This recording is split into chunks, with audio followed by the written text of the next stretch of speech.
I started writing almost as a natural extension of my upbringing here in the WAKAW Recorder. My parents ran a newspaper in this town for 26 years, and although my work was primarily that of a technician, because the hot lead type letterpress technique was so labor intensive that there was really no time to write. In fact, Dad would write his stories on the paper feed level of the press. I remember seeing him there on his stool, whipping off these stories, and he could really write quickly, which was good for a newspaper guy.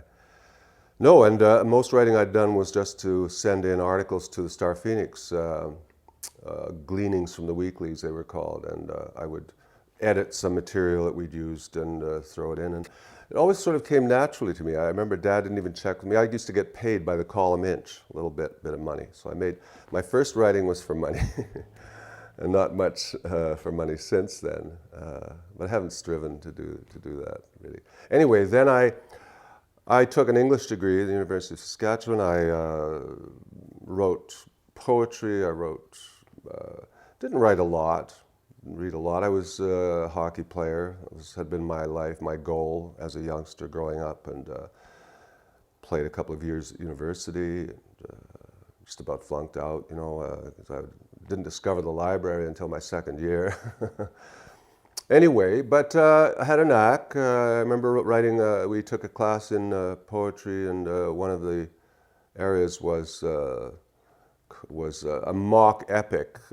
Epic poetry was very august and very highfalutin language, and there were various poets who'd taken this kind of material and made fun of it. And so I wrote one based on incident here in WAKAW, a long epic poem. And I found my versatility with the language, with the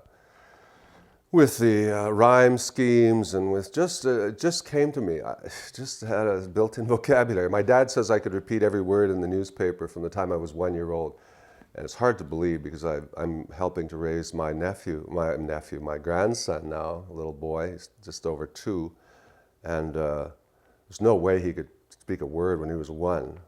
And yet I'm beginning to believe perhaps I was precocious, that I was able to repeat words. In fact, we just proofread his memoir. We're finally going to get it off the computer and get it printed. He's been writing it. Dad's 94, and he mentions this again, that I would repeat words, and then apparently when I was fed up with doing it, I would say, no, more. But yeah, then I taught English in a high school, which gave me a good grounding in you know, grammar and the techniques of writing, and you know, the various genre and the ways in which to approach. I mean, studying English to that intense degree gave me a hell of a background in writing. I started a school newspaper, and again, that just came to me, having, you know, worked in this newspaper. I just knew exactly what to do, how to put a newspaper together. Then I got a job on the basis of that newspaper. I was in a play. I began to do some acting on the side. And acting actually became a career, but while I was still teaching, I did a lot of amateur theater. And a particular fellow I happened to be acting with was a senior editor with a magazine called Alberta Report, started by a fellow named Ted Byfield in Alberta. It was sort of a Maclean's Time, kind of a news magazine that came out once a week. And I said, hey, could I do some work on your could I write freelance articles? And he said, I showed him the material I'd done at the high school. He said, sure. So I wrote, my first article was about 2 racehorses. One that was an old plodder who'd done his time and done very well financially, but not terribly well. And the other was about a flash-in-the-pan horse, a real comer that kind of blew his wad in a very short time and made a lot of money. But so that's sort of metaphor for, you know, the way in which life can go with regard to success and failure. And so that was my first story. And then I wrote a story on a rock concert, Molly Hatchet. I don't know if you know these guys. A real southern Dixieland heavy rock group. I wasn't an attender of concerts, so it was really, I guess, probably the first major stadium concert I'd attended, and that was in Edmonton. where I was living. And so I wrote an expose of this concert, quite a long one, 3 or 4 pages of this magazine, and they printed it verbatim. And I suppose maybe because I was fresh at attending a concert, I was able to give it a kind of a fresh perspective. And the editor came up to me and congratulated me, and I got the first byline that they'd ever used they weren't in the habit of putting bylines in that magazine. I guess they had some equitable approach to doing things. So that gave me a lot of confidence. And then I moved to Vancouver to become an actor/writer, and then the magazine just happened at that time to expand to include all of Western Canada, and they called it Western Report. So I got to Vancouver, and wouldn't you know it, one of their writers had just conked out something, and so I was thrown into the breach and worked for 2 or 3 weeks almost single-handedly writing all these articles in this Vancouver office for the magazine. And then I met a woman who was a senior writer for Expo 86. She put me on to a political magazine, and I wrote for that. It was called BC Politics and Policy. It was kind of an insider magazine. So I learned a lot about BC in a very great hurry. Coming in and writing intimate stories about a province I knew nothing about, talking to people about the stock market, about which I knew nothing and still know very little. Luckily, I have a good financial advisor who keeps me above water. Yeah, so I began to write. I began to realize I don't want to write magazine articles, and it's fun to see your name in print and all of that, and you get sort of the recognition. But I thought, I want to write literature. I want to write stories. I want to write, fiction. And so I kind of gave that up. I just sort of gave it up, and my acting was doing all right. I performed in various, in all the television series that were coming through Vancouver. Right, from Wise Guy, I don't know if you ever watched that one. It was Ken Wall. It was back in about 1986. It was done. And I was on the X-Files several times. I did Beachcombers years and years ago. In fact, it wasn't long after I came to Vancouver in 86 that the Beachcombers finally wrapped it up. That was fun. And and various small movie parts, all small stuff. My biggest claim to fame was I was in Scary Movie, the original Scary Movie. And I played an accident victim, guy who's hit on the road by a car and is considered dead by the drunken teenagers who run into him. And but he gets up and says, "I'm okay, I'm all right, I'm not dead." But they're so concerned with the fact that they've killed him that they don't notice that he is, in fact, still quite alive.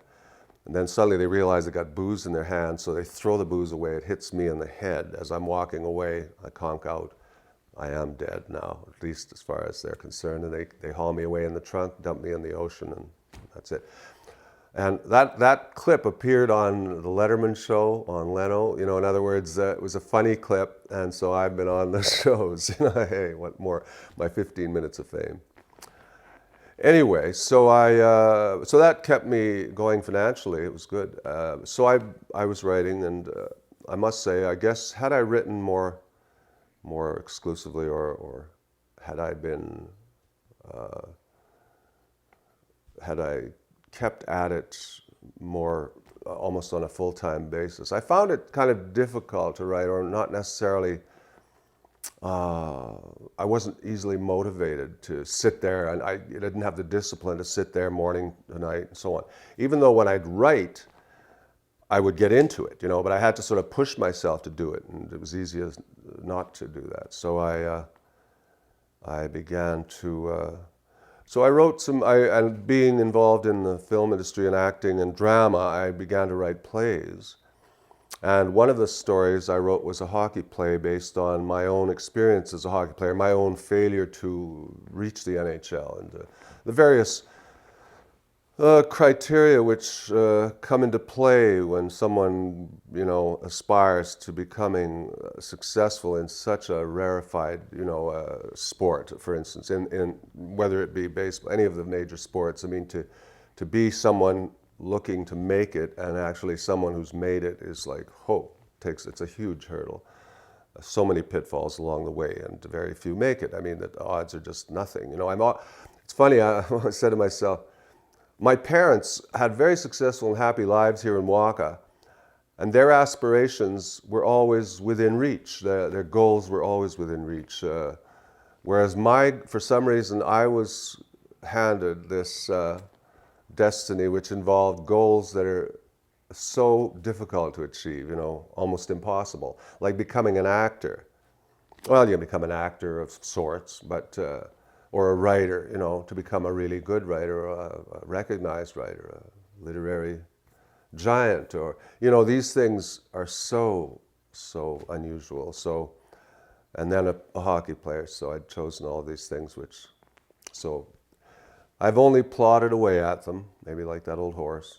Maybe someday I'll come along to realize something. This book is really the first thing that other than plays, that I've brought to completion, at least as far as publishing the thing. And it's good that the WAKAW Centennial happened to be a goal that, I needed that motivation.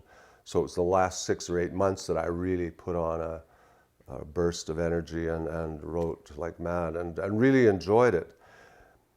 And I'm my own best audience. I love to read. I have material, filing cabinets full of writing, and I love to sit down and read that stuff. And I think to myself, if no one else ever reads that, I don't care that much. I love reading it. It's my entertainment. It's self-entertainment. But in any case, most of what I've written has been about WAKAW and about, just about, I know it's considered kind of a novice writer will always write about himself first. He'll always do everything as navel gazing and all that sort of thing. But I know WAKAW just seems to have endless possibilities. The prairies, the whole concept of life in this part of the world. It's still not well, described in literature. There isn't a lot of material about this area, as there is even about Colorado or New York. Everyone knows New York, no matter where you're from. New York, the Upper East Side.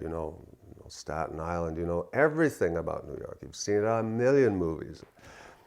So I felt it was somewhat my mandate, I think, to write about my own people and to give the world some exposure to that life, because I think it's such a beautiful, pure, and innocent life in a way, and so genuine life in the prairies.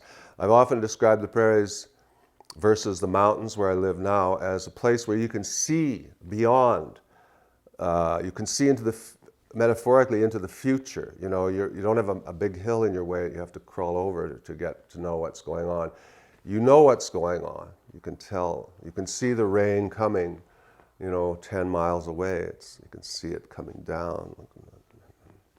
And so I wrote almost everything, as I say, that I've written has been about WAKAW, about Saskatchewan, and the hockey play I wrote, again, to address my own need to reconcile my inability to make it and what happened to me and so on and so forth. I wrote that, called it Home Ice, and it's about 2 boys on a farm who live just outside of WAKAW, and one of the boys makes it to the NHL and the other one doesn't. And it's about their relationship. It's a very dysfunctional relationship in that the one who makes it is not the better player. The better player is the fellow who stayed home. So the question is, why did he stay home? And what did it mean to the other brother to have made it, and then to feel that he is carrying his brother's dream on his shoulders, even though he feels that he's somewhat of an imposter. He's really not the hockey player his brother believes him to be. So that play I decided to produce. I produced it. It was quite successful. And then another person produced it a second time. And I sent it all over the place to theaters throughout the country. But nobody picked it up. And I understand, I think most theaters have a whole slate of material they're wanting to do. And they're not going to, unless you're involved in a theater community, your, or your, Chekhov or somebody, your stuff is going to be largely ignored, So this, even though this would be the perfect play for a theater like Rostern or these theaters, I mean, it would just be absolutely, I mean, I go on record as saying this play is so much of what this province needs. It needs to look at itself, and this play does turn your eyes inward on what we are, because it's a farm story. It's about a family. It's more than just a hockey story. And I incorporated some of that story into my novel. The second play that I wrote, in fact, this is the play I wrote. I was sitting at the Watrous Danceland Pavilion outside the pavilion. Have you ever seen that place? It's a wonderful old dance pavilion, just beautiful. Big place with horsehair apparently under to create the spring in the floor. Whoa. I was sitting there and two things happened. I had been at WAKAW Lake and I was sitting, I think, at the regional park on the beach or something, and all at once there was this huge roar that began in the distance. And right across my line of vision came this red streak, this speedboat. I'd never seen a speedboat like it. It was almost like one of those, those ocean-going hydroplanes that you see in the big races. You see them on television, on the sports networks and so on. And these things go, 150 miles an hour, and they flip over, and everybody's killed. And things like this boat was amazing. It was flying. It was just and roaring, and really, I'd never seen a boat go so fast on WAKAW Lake. So I'm sitting there, and the whole thing came to me. In WAKAW in the 50s, we had a regatta in which these tiny hydroplanes, they were 10 foot long, but they were genuine hydroplanes, using methanol in the motors. They were souped up. They could achieve speeds of 60 miles an hour, these little tiny boats. And they had races. The Lions Club sponsored them. And they were, these fellows raced in a circuit throughout Saskatchewan and Western Canada, probably Western states as well. Wisconsin was big for that sort of thing. Anyway, I conceived the notion of setting a play around this whole idea of the races at WAKAW Lake. My set was a cottage that, in fact, also appears. So this story actually appears in quite a bit of detail here in this book. I took the play, which was written originally as a script, and rewrote it as a chapter in this story. And yeah, it's a wonderful, it's a long gone tradition, this speedboat racing. And again, so much of it involves the genuine life of the people in Saskatchewan in the 50s. The 50s was the crowning decade of this province, and probably of most of North America. Following the war, there was such an upsurge in people's lives. For the first time, people could live in their own homes, and things were just burgeoning. It was just wonderful. This town was incredible. I mentioned in the book that I described the tremendous amount of activity involved in this town. There were 4 or 5 car dealerships in WAKAW, car dealerships, 6 or 7 implement dealerships. Just everything was to be had in the town. You rarely went to the city, rarely. I don't know why we ever went to the city, just as a little diversion, I guess, to Saskatoon or PA. We called it the city. And in any case, my writing really was almost always about WAKAW. And so when I came to write this, I'm having a hard, it was a coalescing, I guess, of so many things I'd been thinking about. And I guess I'll have to go back and research my own mind to determine exactly what triggered this idea to write this history. But I think one of the reasons, one of the things I can think of that was a source of great enjoyment and satisfaction was learning about a community that I had grown up in, you know, and learning so much about it. Like I say just jokingly that I know more about WAKAW than anybody here, that anybody who lives in WAKAW or has lived in WAKAW, even though I haven't been here for what, I guess about 45 years it's been that I've been away from town. But I've always come back. You know, we used to visit a lot when we lived in Edmonton, and I've always come back once or twice a year. I've got some screenplays. I've got one based on, I always try to write something that's novel, unique, that hasn't been done before. One thing that hasn't been done a lot is the paparazzi. There have been very few movies about the paparazzi, which is odd, you know, sort of an odd thing. Paparazzi are about, you know, the whole concept of bringing out the people in the movies and showing them looking bad, I guess is what they do. So I wrote a book about paparazzi. And it's kind of a murder mystery in the sense that but it opens with this, get this scene. It opens with a guy having a nightmare, and he was one of the people who was there when Princess Diana was killed in the tunnel. He was one of the paparazzi who was chasing her. And so the opening scene is a nightmare this man is having, in which we see the whole scenario played out in very, you know, kind of in a gauzy sort of a surreal manner. And he wakes up, you know, in a sweat, of course, having this recurring nightmare of being involved with the death of Diana. He actually talks to her for a moment before she dies. You know, this is something that we don't know anything, we don't know what happened. So this guy has now become a senior photographic editor with a major New York magazine, and he's now ordering people out to, you know, to take pictures, and so it involves further, you know, dangerous and murderous activity in the whole area of the paparazzi. I have this one guy who, you remember the movie The War Wagon? I don't know if you're old enough, John Wayne. Well, this guy has a kind of like a war wagon facility that he goes around with as a paparazzi. Paparazzo, of course, is the singular. Paparazzi is the plural. He goes around and, well, he's up to no good, but in any case, it's kind of got a lot of twists and turns and strange. See, it's almost, and at the end of the movie, it's like the audience realizes they are the paparazzi, and the movie almost addresses the audience at the end. So there's that kind of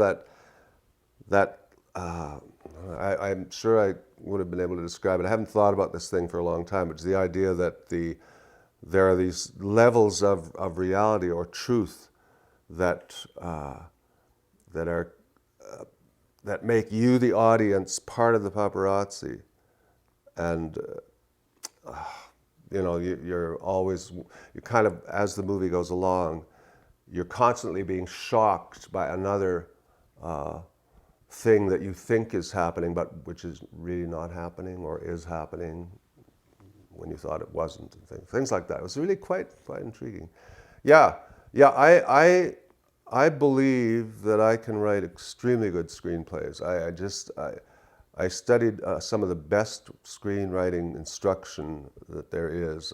Luckily, Robert McKee is one of these people that just, and what help it, and it's so tremendous, as I say, as an aid, not only to screenwriting, but to writing this book too.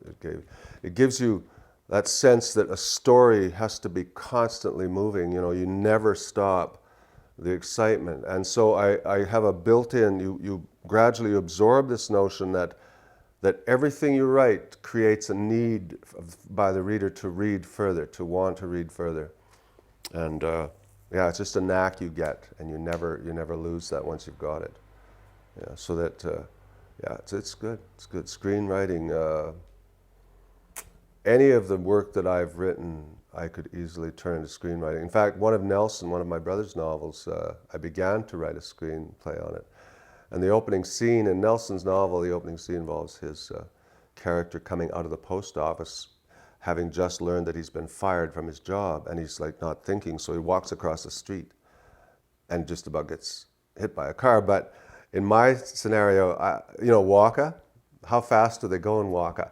I have this car coming from the highway, and we're going toward the post office, right? So across from the Lucky Dollar, that's where he's going to be walking across, because his friend is across there.